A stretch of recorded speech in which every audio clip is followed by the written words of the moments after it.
I just feel like when I drive around the city, man, I just see, like, from looking at people, I can get an insight into their lifestyle, into the life they're living, and it doesn't appeal to me.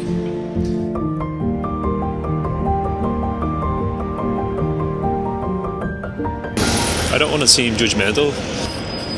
It's just not where I want to be at the moment. It's not where I want to. Yeah, it's not where I want to be. It's not the life I see for myself right now. At 34, going on 35, there's a lot more I want to do in my life than what I see in other people and where they're at.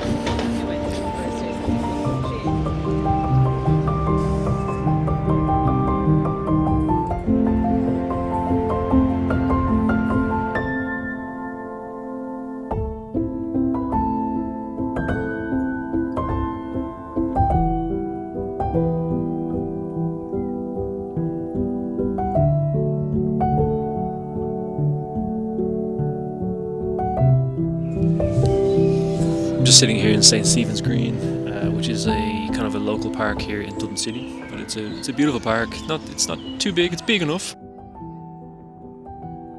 but it's got some beautiful ponds and green areas. And, yeah, a bit of nature. Birds singing. The squirrels are running around collecting their nuts. People are smoking weed under trees. All that kind of stuff.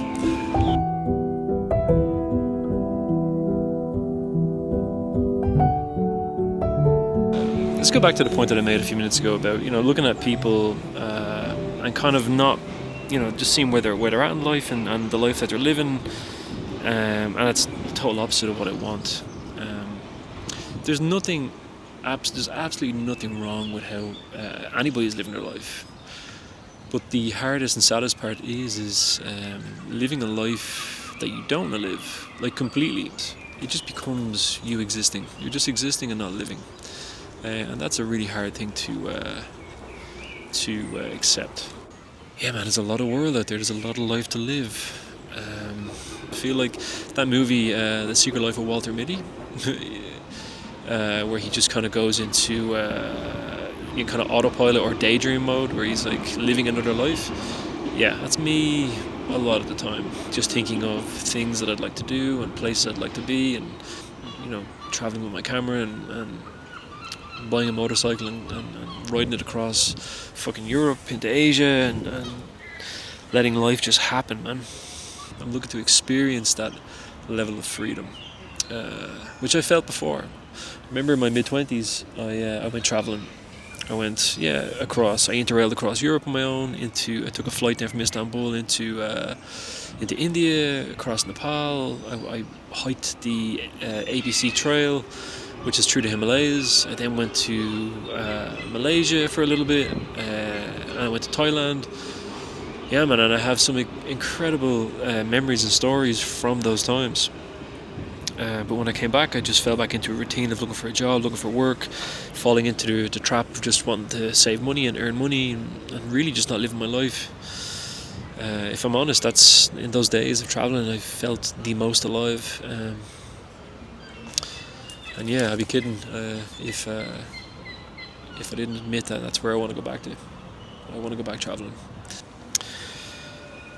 Yeah, that's kind of where I'm at the moment. I'm just 34, going on 35. I'm a little bit lost, trying to figure it out. Alright, so I was going to leave the video there in the last scene, but as I was cycling by this mural, I had to stop and just talk a little bit about, I suppose, fear and just kind of how fear affects our life. I think it's a perfect way to end this video, because fear has probably been the number one thing that's held me back in my life. Yeah, let me tell you, man, for the last couple of years, for pretty much all my life, I've allowed fear to get in the way. And it's just led me to exist. I haven't lived. And at 34 years old, I think now is as good a time as any to start saying fuck fear, fuck what people think, and just keep pushing towards a life that I want to live, regardless of whether or not this becomes a success or not. I have no control over that. But what I do have control over is the action and the steps that I take, that I choose to take day in, day out. So